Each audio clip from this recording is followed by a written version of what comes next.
நமது தொப்புள் கொடி உறவான ஈழத்தமிழர்கள் சிங்கள பௌத்த பேரினவாத அரசின் கீழ் இப்போதும் அல்லல்பட்டு வருகின்றனர்.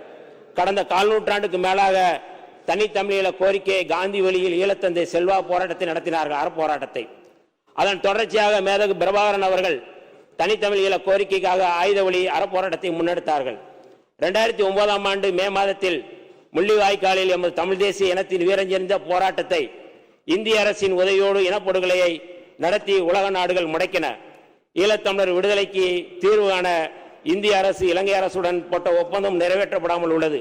இந்த சூழலில் நமது அரசு ஈழத்தமிழர் வழியை உணர்ந்து ஈழத்தமிழர்கள் தம்மைத்தாமே ஆட்சி செய்து கொள்ளும் உரிமையை, அதாவது தனித்தமிழ் ஈழத்தை மீட்டுத் தருவதற்கு தமிழ்நாடு அரசு முன்முயற்சி மேற்கொள்ள வேண்டும் என்று விடுதலை சிறுத்தைகளின் சார்பில் கேட்டுக்கொள்கிறோம்.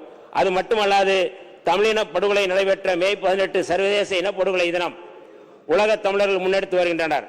அந்த வகையில் மே 18 அன்று தமிழீழ விடுதலை கனவோடு மாண்டு மடிந்த எமது மாவீரர்களுக்கும் பொதுமக்களுக்கும் வீரவணக்கம் செலுத்தும் வகையில் தமிழ்நாடு அரசே இந்த துயரத்தில் பங்கெடுத்து அந்த நினைவை கூறப்பட வேண்டும் என்று விடுதலை சிறுத்தைகளின் சார்பில் நாங்கள் வலியுறுத்துகின்றோம்.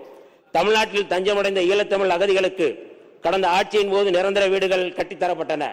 திமுக அரசின் சார்பாக கட்டப்பட்ட அந்த வீடுகளும் எண்ணற்ற சலுகைகளும் இன்றும் தொடர வேண்டும். அவர்கள் இந்திய குடியுரிமை வேண்டும் என்பதை முதன்மையாக கோருகின்றனர். ஒன்றிய அரசிடம் வலியுறுத்தி தமிழ்நாட்டில் உள்ள ஏதிலிகளின் முகாம்களில் தங்கியிருக்கும் ஈழத்தமிழர்கள் அனைவருக்கும் இந்திய குடியுரிமை பெற்று தருவதற்கு நமது அரசு நடவடிக்கை எடுக்க வேண்டும் என்று விடுதலை சிறுத்தைகளின் சார்பில் கோரிக்கை வைக்கின்றோம்.